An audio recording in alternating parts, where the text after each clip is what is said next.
दोस्तों, भारत अब अपने डिफेंस सेक्टर में वो मुकाम हासिल करना चाहता है जो आज दुनिया के कुछ ही देशों के पास है। सालों से हम दूसरों पर निर्भर रहे हैं, लेकिन अब वह वक्त खत्म होने वाला है। भारत अब अपनी रक्षा प्रणाली में आत्मनिर्भर बनने की ओर बढ़ रहा है। लेकिन क्या यह सफर आसान है? बिल्कुल नहीं। दशकों तक हमने एडवांस टेक्नोलॉजी को नजरअंदाज किया और आज हमें इसकी भारी कीमत चुकानी पड़ रही है। कि चुनिंदा देश जो डिफेंस सेक्टर में पूरी तरह आत्मनिर्भर हैं, उनकी ताकत हमें हर रोज चुनौती देती है। लेकिन दोस्तों, यह भारत है। हम चुनौती को स्वीकार करना जानते हैं और इसी का सबसे बड़ा उदाहरण है कावेरी इंजन। डीआरडीओ इस पर काम कर रहा है और यह सिर्फ एक इंजन नहीं, बल्कि भारत की आत्मनिर्भरता की कहानी का नया अध्याय है। हमारे घातक अनमैन्ड एरियल व्हीकल के लिए यह इंजन पूरी तरह स्वदेशी होगा और अब इसमें एक बड़ा ब्रेक थ्रू आया है। कावेरी इंजन को इन फ्लाइट टेस्टिंग के लिए मंजूरी मिल चुकी है। अब तक घातक यूसीएवी सिर्फ इसीलिए डिले था क्योंकि घातक के लिए कोई बेस्ट इंजन हमारे पास नहीं था। लेकिन अब इस इंजन के अप्रूव होने के बाद घातक असल में एक घातक एयरक्राफ्ट बन जाएगा। दोस्तों, आज हम इस वीडियो में जानेंगे कि कावेरी इंजन के लगने से घातक कितना शक्तिशाली हो जाएगा और यह कब तक बनकर तैयार हो जाएगा।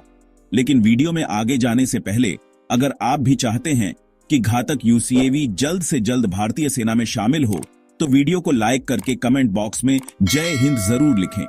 याद रहे, जय हिंद कहना हम सबके लिए गर्व की बात है। दोस्तों, भारत अब अपने डिफेंस सेक्टर में एक ऐसा कदम उठा रहा है जो पूरी दुनिया के लिए एक साफ संदेश है। हम अब दूसरों पर निर्भर नहीं रहेंगे।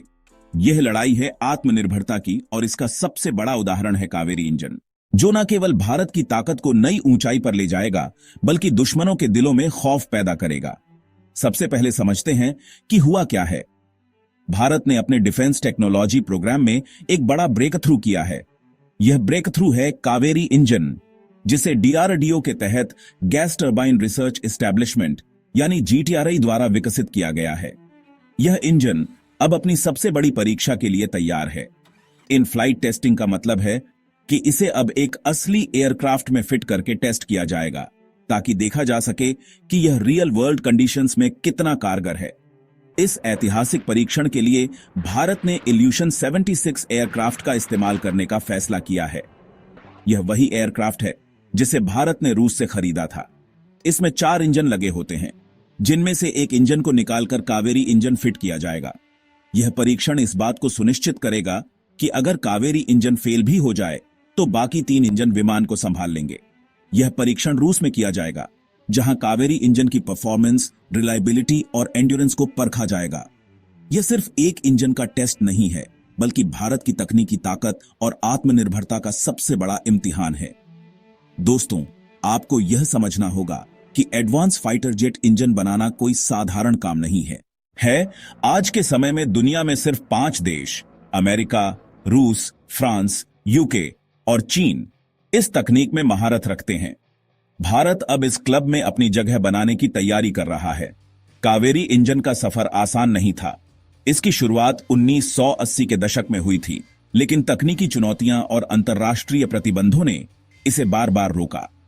1998 के परमाणु परीक्षणों के बाद लगे सैंक्शंस ने इस प्रोजेक्ट को लगभग बंद कर दिया। लेकिन 2016 में फ्रांस की कंपनी सफरा के साथ साझेदारी ने इस प्रोजेक्ट को नई जिंदगी दी। आज कावेरी इंजन सिर्फ एक इंजन नहीं है, यह भारत के पहले stealth unmanned combat aerial vehicle, जिसे घातक कहा जा रहा है, के लिए पावर हाउस बनेगा। यह इंजन न केवल टेक्नोलॉजी में भारत की आत्मनिर्भरता को दिखाएगा, बल्कि भारत को एडवांस्ड फाइटर जेट्स के लिए भी तैयार करेगा। घातक यूसीएवी, जो पूरी तरह से भारत का स्वदेशी प्रोजेक्ट है दुश्मनों के लिए तबाही का प्रतीक बनने वाला है। इसका डिजाइन और इसकी क्षमताएं इसे दुनिया में सबसे अलग बनाती हैं।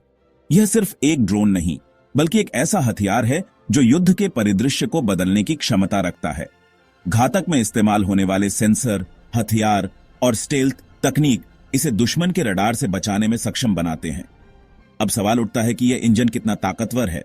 अभी तक की लैब टेस्टिंग में इसने 49.5 किलो न्यूटन का थ्रस्ट जनरेट किया है, जो कि 46 किलो न्यूटन के बेंचमार्क से ज्यादा है। लेकिन आगे की योजना इसे और पावरफुल बनाने की है, ताकि यह फाइटर जेट्स के लिए भी उपयुक्त हो। इसके पावरफुल वर्जन में आफ्टर बर्नर जोड़ा जाएगा, जिससे इसका थ्रस्ट 73 से 75 किलो न्यूटन तक बढ़ाया जा सके। दोस्तों, यह इंजन सिर्फ एक शुरुआत है। अगर कावेरी इंजन का परीक्षण सफल होता है तो यह भारत को एडवांस फाइटर जेट इंजन बनाने की दिशा में मजबूती देगा। यह तकनीकी आत्मनिर्भरता की दिशा में एक बड़ा कदम होगा। यह सिर्फ एक इंजन नहीं बल्कि भारत के सपने और दृढ़ संकल्प का प्रतीक है। घातक यूसीएवी के बारे में बात करते हुए यह समझना जरूरी है कि यह केवल भारत के लिए नहीं बल्कि दुनिया के लिए एक संदेश है। यह साबित करेगा कि भारत केवल तकनीकी नवाचार में सक्षम नहीं है बल्कि आत्मनिर्भरता की दिशा में तेजी से आगे बढ़ रहा है। घातक यूसीएवी के विकास के साथ भारत अपने दुश्मनों को यह दिखा रहा है कि हमारी रक्षा प्रणाली अब इतनी मजबूत हो चुकी है कि कोई भी हमें चुनौती देने की हिम्मत नहीं कर सकता। घातक में इस्तेमाल होने वाले स्मार्ट हथियार इसे अन्य यूसीएवी से अलग बनाते हैं। यह ड्रोन हवा में लंबी दूरी तक मिशन को अंजाम दे सकता है और इसमें उपयोग होने वाले हथियार सिस्टम इसे किसी भी चुनौती से निपटने के लिए तैयार करते हैं। इसका मल्टी रोल क्षमता इसे विभिन्न प्रकार के मिशन के लिए उपयुक्त बनाती है, चाहे वह निगरानी हो, हमला हो या बचाव। दोस्तों, यह इंजन और घातक यूसीएवी भारत के लिए केवल एक तकनीकी सफलता नहीं है बल्कि यह हमारे आत्मनिर्भर भारत अभियान का एक महत्वपूर्ण हिस्सा है। यह दिखाता है कि भारत न केवल रक्षा में आत्मनिर्भर हो रहा है बल्कि अपनी तकनीकी क्षमताओं के माध्यम से दुनिया में एक नया अध्याय लिखने को तैयार है। तो तैयार हो जाइए, क्योंकि कावेरी इंजन और घातक यूसीएवी भारत की वह ताकत है जो दुश्मनों को सोचने पर मजबूर कर देंगे। भारत अब तकनीकी क्षेत्र में किसी से पीछे नहीं रहेगा। यह हमारी आत्मनिर्भरता की ओर बढ़ता हुआ कदम है और यह दिखाता है कि अगर भारत ठान ले तो कुछ भी असंभव नहीं। तो दोस्तों, घातक एयरक्राफ्ट के लिए, कावेरी इंजन के लिए और इन्हें बनाने वाले वैज्ञानिकों के लिए वीडियो को लाइक करके चैनल को सब्सक्राइब जरूर कर लें। मिलते हैं अगले वीडियो में। जय हिंद।